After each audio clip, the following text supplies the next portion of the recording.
আমরা যারা রাজনীতি করি আমরা আসলে রাজনীতি করতে করতে এই দেশপ্রেমের মধ্যেই চলে যাই, উদ্বুদ্ধ হই, কিন্তু তাদের ভিতর যখন এই দেশপ্রেমটা জাগ্রত হয় তখন আসলে দেশ স্বৈরাচার মুক্ত হয়, দেশ একটি গণতান্ত্রিক দেশে পরিণত হয়। যতক্ষণ না পর্যন্ত সাধারণ যারা রয়েছে, যারা পদপদী পলিটিক্স রাজনীতির সাথে সম্পৃক্ত না, তাদের মধ্যে যখন এই দেশপ্রেমটা উদ্বুদ্ধ না হয় তারা, ততক্ষণ পর্যন্ত আসলে কোনো দেশেই স্বৈরাচার মুক্ত হতে পারে না। এজন্য আমি তাদের প্রতি অনেক অনেক শ্রদ্ধা নিবেদন করছি। আর সাথে সাথে এই কথা বলছি, আমরা যারা রাজনীতির সাথে সম্পৃক্ত, আমরা জানি যখন আমরা ফ্যাসিস্ট হাসিনার বিরুদ্ধে আন্দোলন সংগ্রাম করতাম, আমি ব্যক্তিগতভাবে প্রায় শতাধিক মামলা আসামি ছিলাম, মিথ্যা মামলা। 7 বার কারাগারে গিয়েছি, 8 বছর সাজা হয়েছিল, 86 দিন ডিবি রিমান্ডে ছিলাম, 2 বার মৃত্যুর হাত থেকে বেঁচে এসেছি, 4টি গুলি আমার দেহ, আল্লাহর রহমতে মানুষের ভালোবাসায় মানুষের দোয়ায় বেঁচে আছি।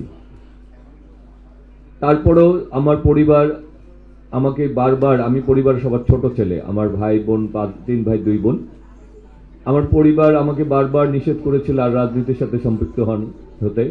আমার ভাই বোনরা বেশিরভাগই বাইরে আমেরিকাতে সেটেল।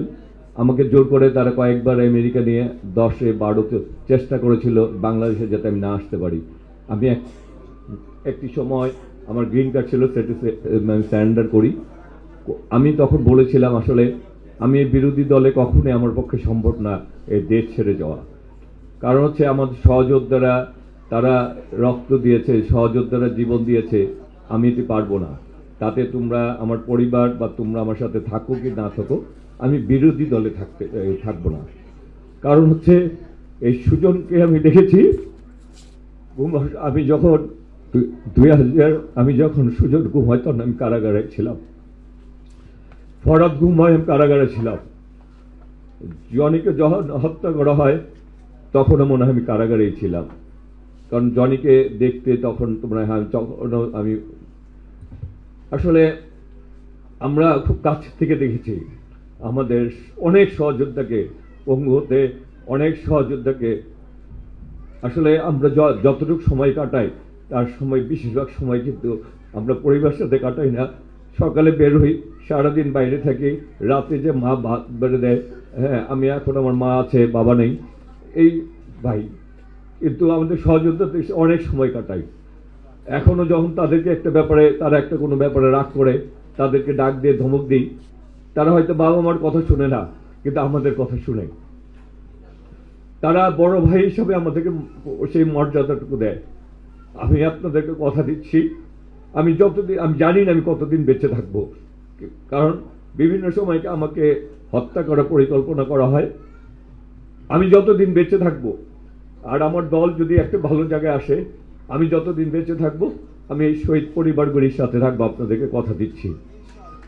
ইনশাল্লাহ আল্লাহ যদি আমাকে ক্ষমতা দেয়, আমি আমার ক্ষমতা শেষ আমার সন্তানদের যদি যতটুকু করবো শহীদ পরিবারের, তাদেরকেও আমি আপনাদের পাশে থাকবো, আমার সর্বোচ্চ কিছু দিয়েই আপনাদের পাশে থাকবো। আপনারা আমার জন্য দোয়া করবেন। আমার দলের শহীদ রাষ্ট্রপতি জিয়াউর রহমান, যিনি এই দেশের জন্য শহীদ হয়েছেন আধিপত্যবান মুক্ত বাংলাদেশ গড়ার জন্য, আমার দলের নেত্রী, আমি আমার নেত্রীকে, আমার নেতাকে দেখে আমি শিক্ষা গ্রহণ করেছি। তারা আমাদেরকে শিখিয়েছেন দেশের জন্য জীবন দিতে হয়, নিজেকে বিলীন করতে হয়। শহীদ রাষ্ট্রপতি শহীদ হয়ে আত্মত্যাগে আধিপত্যবাদ মুক্ত দেশ করতে চেয়েছিলেন। আমার নেত্রী দেশনেত্রী বেগম খালেদা জিয়া, তার সন্তানকে হত্যা করা হয়েছে পরিকল্পিতভাবে, তিনি সন্তানের কাছে যেতে পারেননি, তার এক সন্তান বাইরে ছিল, তিনি তার স্বামী হারিয়েছেন, তারপরে এই দেশকে ছেড়ে, দেশের মানুষকে ছেড়ে যাননি। সুতরাং আমরা শিখেছি যে দেশের জন্য, দলের জন্য আত্মত্যাগ করতে হয়, সেই শিক্ষা গ্রহণ করেছি। আর আমার সহযোদ্ধারা জনি, সুজন, ফরাদ এরা শিখিয়ে গেছে যে এই দেশের জন্য, এই দলের জন্য আমরা অনেক কিছু করতে পারি, আমরা সর্বোচ্চটুকু আমরা ত্যাগ করতে পারি। সুতরাং আমি যদি আমি তো তাদের ভাই, আমি তাদের সিনিয়র ছিলাম, আমি তাদের নেতাও, তাহলে আমি আসলে তাদের নেতা ছিলাম না, ভাই ছিলাম, এখনো আছি। তাহলে আমিও তো শিখে গেছি এই দেশের জন্য আমাদের অনেক কিছু ত্যাগ করতে হবে। তাই আমরা আপনাদের সাথে আছি, থাকবো ইনশাল্লাহ। যে দলের বর্তমান দায়িত্ব নিয়েছেন বর্তমান চেয়ারম্যান জনাব তারেক রহমান, তার ভিতর আমি দেখেছি দেশপ্রেম।